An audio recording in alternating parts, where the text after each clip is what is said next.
What's up? What's up? What's up, everybody? Once again, it's Sean Taylor, and I believe that artists should control their own destiny, which is why I bring information like this. Nipsey Hussle's 12 tips to build a music empire independently.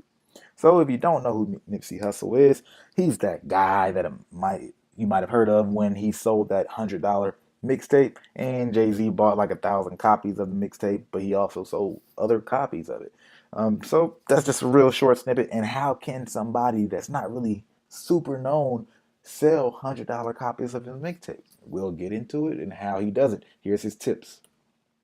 Like I talk about, I was in the streets. I had money, I had spots, and I sold all my jewelry, sold my cars, and bought studio equipment and devoted myself to it. And I made a lot of music. Majority of the stuff that was on Bullets Ain't Got No Names 1 and 2, I made before my deal. Number one, commit. He got rid of all his chains and sold all his stuff, like he said, just because he knew he was going in a new direction. He didn't want to be on the streets no more. He's committed to this music. Number one, commit. Number two, collaborate. So, Kendrick, YG, Dom Kennedy, Nipsey Hussle himself, those guys all collaborated a lot in the beginning of their careers, particularly with each other, because they were in the same areas. And you could take advantage of this too because it allows you to build a fan base, especially if you're in the city, so you can get the most out of the area that you're in. I got a few mentors that just put me on books and literature and all that. Big Bob Francis, one of them. And so, he told me about this book called Contagious. Contagious, uh-huh. Yeah, so I got to the second chapter of that, and it was just talking about how this restaurant owner in Philly started selling Philly cheesesteaks for $100 at his restaurant, and it just was like it set off all type of conversation. Everybody was talking about it. Then all type of influential people came through him and just wanted to check out why it was $100. Like Oprah came through and bought one.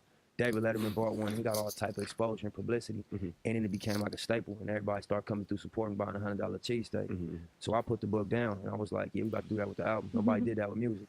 So this is how he came up with this $100 mixtape or album idea. Studying. He also mentioned having a mentor.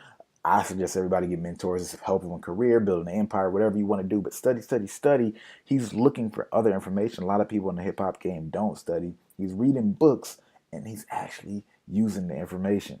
Yeah, some people won't even go back and get it though. If it's whack, then Right. you like, I ain't gonna listen to it. Why pay for it? I hear you. So I'm like, I just wanted to test out what offering it free would do. Experiment, right?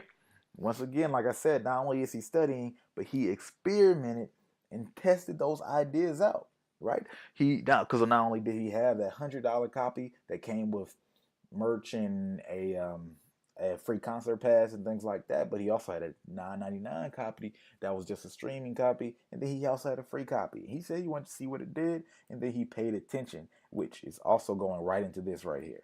When I came back from touring the world off Team C, I was like, I know why they fucking with me. I'm like, I know what it is. It took me 5, 6 mixtapes to really catch it, but I was like, I know why. I know what it is that they connected to. And so Crenshaw was me trying to just saturate the thing with a project with the type of raps and the type of music that they've connected to me for. I think that.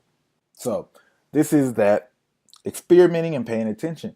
He had 6 mixtapes. Obviously, you experiment in your own music, but then he paid attention to say, okay, throughout this entire process of all these mixtapes, I'm starting to realize exactly what they fuck with about me. Because once you do that, then you have all the power. You paid attention to the people. Now you can give the people But what they want. I think it's your job to distinguish yourself. Branding is about your differences. Yeah, right. It's about shouting out your differences. It ain't about, what's the same about And you know what? Exactly. Right? Just like that process. So once he paid attention, saw what they connect with, now he knows what his differences are. He knows what other people like about him, and he can give them more of that. So then they can give themselves more of them. And now he has this fan base that's growing. That's tip number 5 from Nipsey. But it'd be the right move for you. Yeah, they know And my you can philosophy. dictate, They know yeah. my business model. I need to be involved as a partner. I need to be an owner. I heard And that. they know that we ain't gonna have combos if it don't start like that. And that's tip number 6. It gets real heavy. Oops, 7. When it comes to that ownership. Did I skip something? I don't know. But when it comes to Nipsey, he's super strong on the ownership, and we'll see a little bit more on this later. Like, you know what I'm saying? Right. But I'm at the table at every negotiation. I'm in control of everything to do with my brand. To me, that's the power. That's where the side conversation turns into new opportunity. Right. So not only does being an owner mean you own something, but there's this additional benefit when it comes to the power that it affords you. So when you want to think about ownership, if you don't own, you don't have the power for decision making. If you don't have the power for decision making, you're not going to be in decision making meetings. In those meetings, that's when the big wigs, that's when the people who really make those moves are meeting, right? So if you can't be in that meeting, you're not going to build relationships for the people who could really make stuff happen. Yeah, it's nice to deal with some kind of distributor or just your manager or A&R, but if you can't have that meeting with the guy who runs, let's just say Disney or some kind of huge company that might even just want to license all your stuff and give you all these additional opportunities, then you're missing out on opportunities, which is what most artists do. I'm not trading ownership of the only asset I have, which is my intellectual property. That's his music. It's pretty much true for every artist. All they got is their music. Don't give it up. Not go anywhere else. Why you feel like, man, you know what? I need to build my own compound. Man, I just believe in ownership. Yeah. You know what I mean? I believe in, investing in yourself. When you make money, you can easily go a lot of places. But I just feel like, your foundation should be strong. He's super consistent with this. So he made his own compound, his own recording studio, like 4 recording studios worth in one studio. So I think he had like 4 session rooms. But when you do something like this, you have to invest in yourself. When you own, then you want to invest, then own more, invest, own more. Continue this cycle, and this is how you slowly but surely build an empire. And next thing you know, you buy out the building, you are helping and putting other people on. That's what really, really having an empire is like. Data. So how I know he's really super into data, he had one conversation when he was talking about him using Ryan Leslie's Superphone app, right? And this really, really tracks fan data. It's one thing you need to really collect fan data, generally speaking, but this goes to the extent of if you come up to Nipsey and say you're his number one fan, he could look in his phone in about 10 seconds, figure out exactly if you are his number one fan or not. He could just see his data and say, hey, well, actually, such and such in Tokyo is my number one fan. You're number 76 because it's basing on how much you've supported him, how many shows you've gone to, how many albums you bought, and he has all that data at the tip of his fingers. This kind of stuff is great because let's just say you had 1,000 fans. If you had 1,000 fans, like 1,000 like super fanatical fans that bought every single thing you put out, even if he has 100,000 people that like it, but only 1,000 people buy everything, he knows if he puts out something for $120, at least those 1,000 people are going to buy it, and I'm going to make $120,000 off those people at the very least. The game changed. Like, we in control to an extent. We got the internet. We got a global village that we could deliver content to. You know what I'm saying? And it's worldwide. You could tour, you could sell your merch, and you could build businesses. So if you're not stuck on, being a fame junkie and being some type of socialite, you could look at the game for what it is and eat. You know what I'm saying? And build something that rides slowly.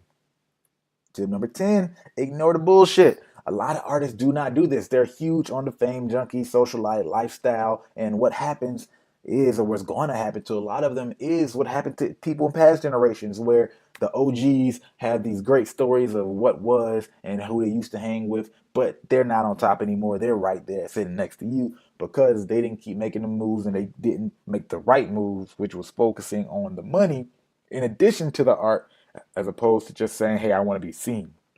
That's what a lot of people do. Ignore that fame stuff. If you're telling me that all y'all gauging is sound scanning billboard, we don't need y'all. Y'all getting an eviction notice. What Nipsey's saying by this is, hey, I don't care if I'm on your main media outlets. I don't care if I'm on your radio stations, none of this stuff. In which he's on none of that. He's only had like one radio song for real. And he doesn't need that because he can get to his fans, which means he can get to his money. If he can get to his money, he can build and then create more music and then get back to his fans and get more money. If you got your fans and you got your money, you don't need anybody else. All that other stuff is an illusion. I swear. How much you get paid? The writer that wrote that. Mm-hmm.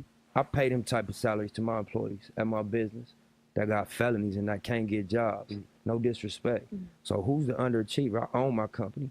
I own the asset of this whole industry, which is your masters, your intellectual property, you know what I'm saying, your publishing.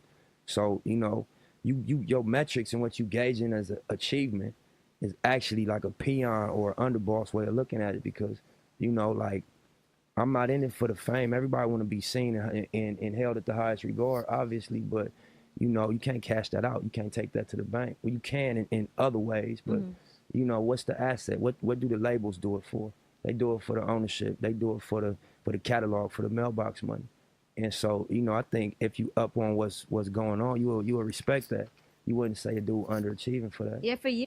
See, I play longer clips with Nipsey than the other videos because the stuff he says is so real.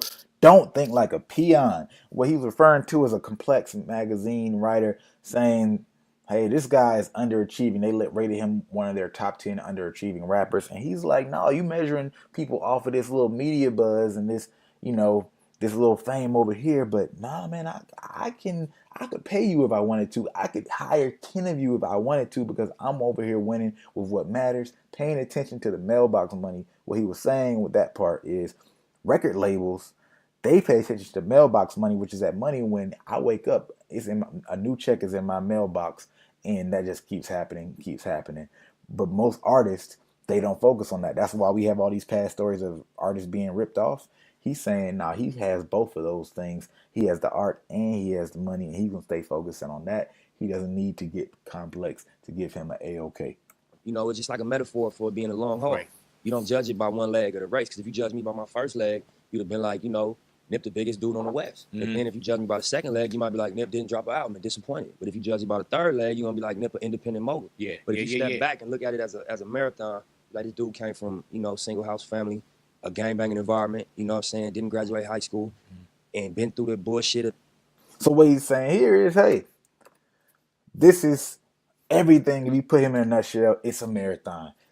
It's a long game, because building an empire is a long game. Ask Jay-Z, ask P. Diddy. P. Diddy literally started running marathons because he's obsessed with the idea of a marathon, because he knows he's playing a long game, right? It's a marathon, so it doesn't matter about the ups and downs. They will affect you in the time being, but really, if you know you're playing a long game, that helps you not get caught up in some of that BS. When I said ignore the BS, right?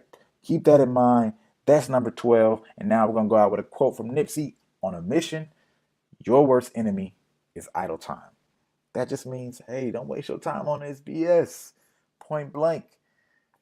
Subscribe if it was helpful. I'm going to go out with a quick video just of Nipsey talking about some other stuff, because I still think it's so dope and so helpful.